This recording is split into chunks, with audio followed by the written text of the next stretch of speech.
Olá, seja muito bem-vindo ao canal Ciência com Letícia. O meu nome é Letícia Della Vecchia Henkel e eu fico muito feliz que você esteja aqui comigo.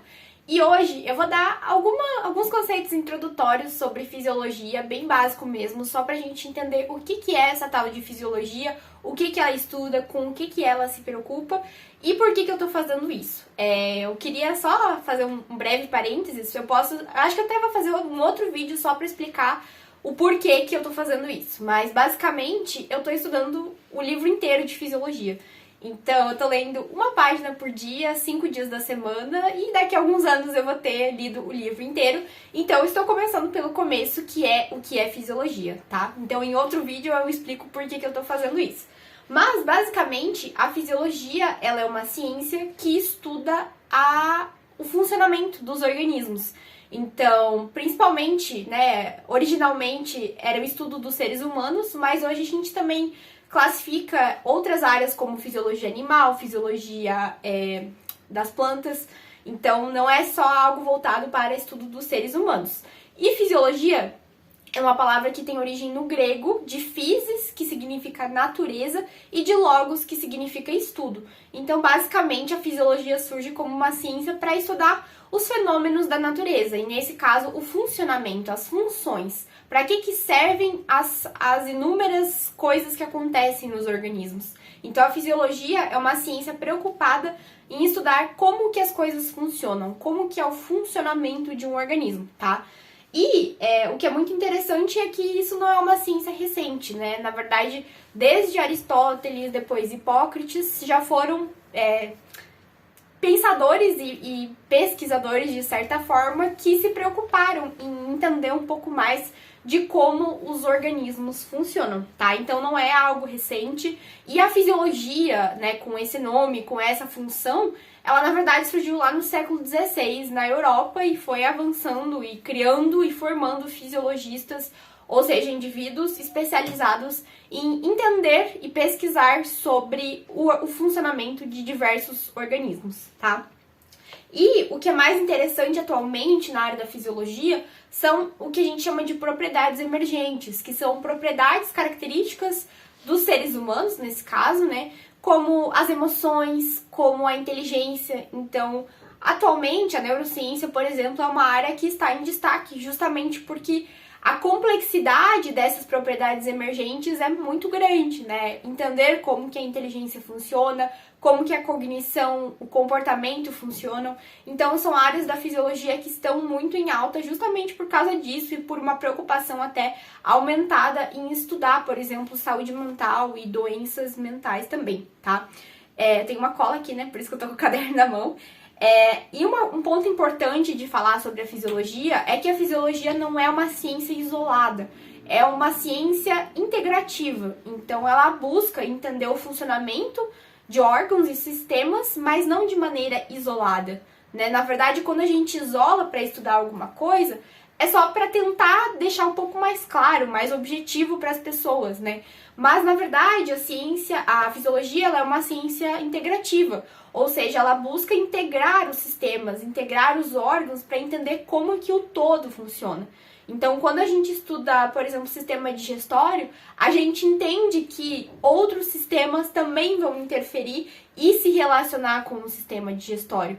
Então, entenda que a fisiologia é algo integrado. A gente, por mais que muitas vezes estude coisas isoladas, é tudo pertencente a um único organismo, tudo integrado, tudo funcionando com conexão e também com muita complexidade, tá? Então, esse eu acho que é um ponto importante para se ressaltar. E outra questão um ponto importante é que eu tô lendo o livro Fisiologia de Silverthorne, tá? É uma pesquisadora americana e o livro dela é sensacional, mas tem outras referências que você também pode buscar para estudar fisiologia, mas eu escolhi esse livro porque ele me parece um pouco mais aconchegante, mais apresentativo de fisiologia. Então é um livro um pouco mais assim explicativo, mais didático. Por isso que eu decidi por começar a estudar esse livro, tá? Mas você pode estudar o livro que você quiser.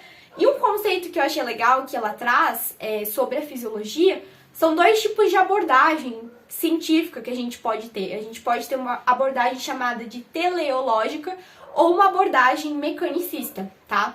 E a fisiologia estuda as duas coisas. A teleológica é uma fisiologia mais baseada em entender as funções, o significado adaptativo de um determinado fenômeno que acontece num organismo vivo, tá? Enquanto que uma abordagem mecanicista, ela foca mais em entender o mecanismo por trás daquele funcionamento. Então, entender os mecanismos, a parte molecular, celular, como que isso funciona, o detalhe, né? Isso é mais voltado principalmente para a ciência básica. Então, é legal a gente diferenciar essas duas coisas mais para a ideia de conceito, para vocês entenderem como que essa parte é dividida, digamos assim, tá? E eu acho que eu falei as coisas mais importantes, mas eu queria falar, né, que vocês já imaginam, meu Deus, minha câmera tá caindo. Eu queria falar que a fisiologia, ela costuma dividir, né, como eu falei, classificar as coisas por órgãos e sistemas. E nesse livro ele classifica como 10 sistemas diferentes. Então, o sistema tegumentar, responsável por revestir, né, a pele. O sistema músculo-esquelético, responsável pelo movimento e também pela sustentação do nosso corpo. Aí temos 4 sistemas que fazem troca de substâncias, que são o sistema respiratório, o sistema digestório, o sistema urinário e o sistema reprodutor. Além disso, a gente tem o sistema circulatório, né, responsável pelo transporte de substâncias. Temos o sistema nervoso, importantíssimo, e endócrino, que são sistemas que fazem mais a questão de regulação do nosso organismo, regula as funções, os mecanismos, né? Essa integração do nosso corpo, na verdade, são esses 2 sistemas mestres que são responsáveis, o endócrino e o nervoso. E também temos ainda o sistema que é o sistema imunológico, que é o sistema responsável pela defesa, né? Pelo reconhecimento de coisas que são nossas e de coisas que são estranhas, e também essa parte de defesa, de proteção desse organismo. Então, é legal a gente pensar que esses níveis de organização nos ajudam a entender melhor a fisiologia, o funcionamento das coisas, mas também lembrar que a fisiologia é, então, uma ciência integrativa, ou seja, a gente sempre tem que estar analisando uma determinada situação, um determinado fenômeno, através de um espelho, né, uma lente, na verdade, que é integrativo. Então, não enxergue as coisas somente isoladas, mas enxergue as coisas como um todo, tá? Como algo mais global de um organismo. E eu acho que era isso que eu queria falar pra vocês. Minha câmera tá caindo de novo. Eu tô muito feliz de estar começando a gravar vídeo sobre isso, porque eu estou fazendo mestrado em fisiologia e eu espero que, no mínimo, né, com o título de mestra, que eu saiba minimamente a fisiologia para ser uma professora melhor e também uma comunicadora científica melhor, tá bom? Então, fico muito feliz que vocês estejam aqui comigo e até os próximos vídeos sobre esses temas e também outros. Beijo, gente, tchau, tchau, até a próxima!